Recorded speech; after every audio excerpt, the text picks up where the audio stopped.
Hello, this is Reverend Don Lewis coming to you from beautiful Salem. And our question tonight comes to us from Carm3D, who asks whether the practice of writing has its origins in magic.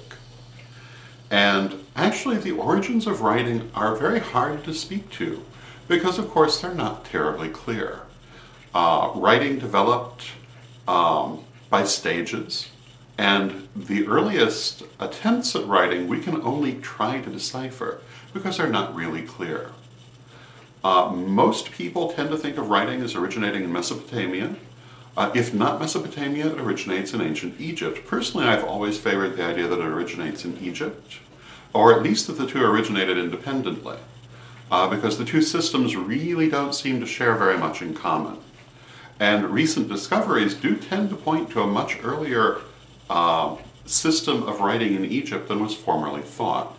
And although the origins of cuneiform in Mesopotamia are fairly clearly understood now, the origins of hieroglyphics in Egypt are still fuzzy at best. However, they have been shown to go back farther than was previously thought. And I think it will ultimately be found that they are in fact older. However, in terms of why they were used, in neither case does it really seem to have much to do with magic. In the case of Mesopotamia, writing appears to have developed almost exclusively for record keeping regarding physical goods and property.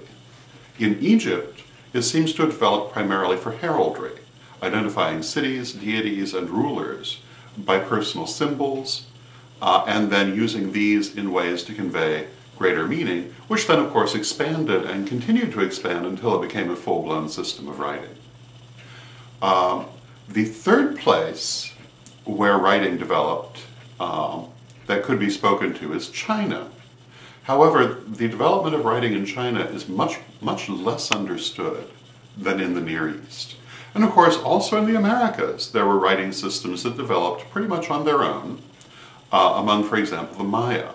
However, again, their origin is not terribly clearly understood at this time. And of course, there are many other peoples who developed their own writing systems later in history, but they were influenced by people who already knew how to write, and therefore you can usually see that influence very clearly. An example are the famous runes which were used in Northern Europe by Germanic and sometimes by Celtic peoples, which are based on alphabets who are Mediterranean in origin.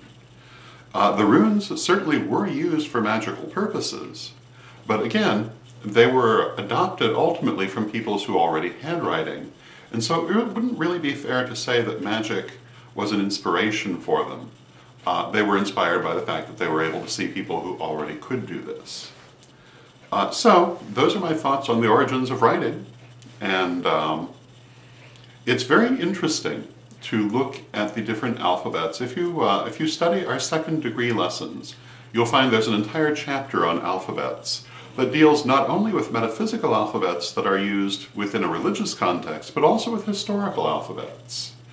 And also non-alphabetic writing systems, because of course Egyptian hieroglyphs are not an alphabet. An alphabet being a system whereby a single letter stands for a single sound. And it really is quite a wide range of variety that humankind have brought to this skill. It's also interesting to look at the metaphysical alphabets, which often have the nature of being ciphers. They were often used to disguise what was being written about, particularly in periods when metaphysics were persecuted in one way or another. But they were also used in the nature of an archaizing classical form.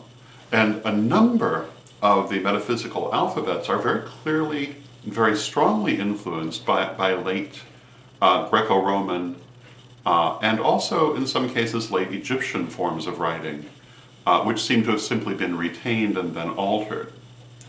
So, again, those are my thoughts on writing and its origins. And in origin, no, it doesn't really seem that it was particularly influenced by magic. But certainly in use, it has been. So, until next time, may you blessed be.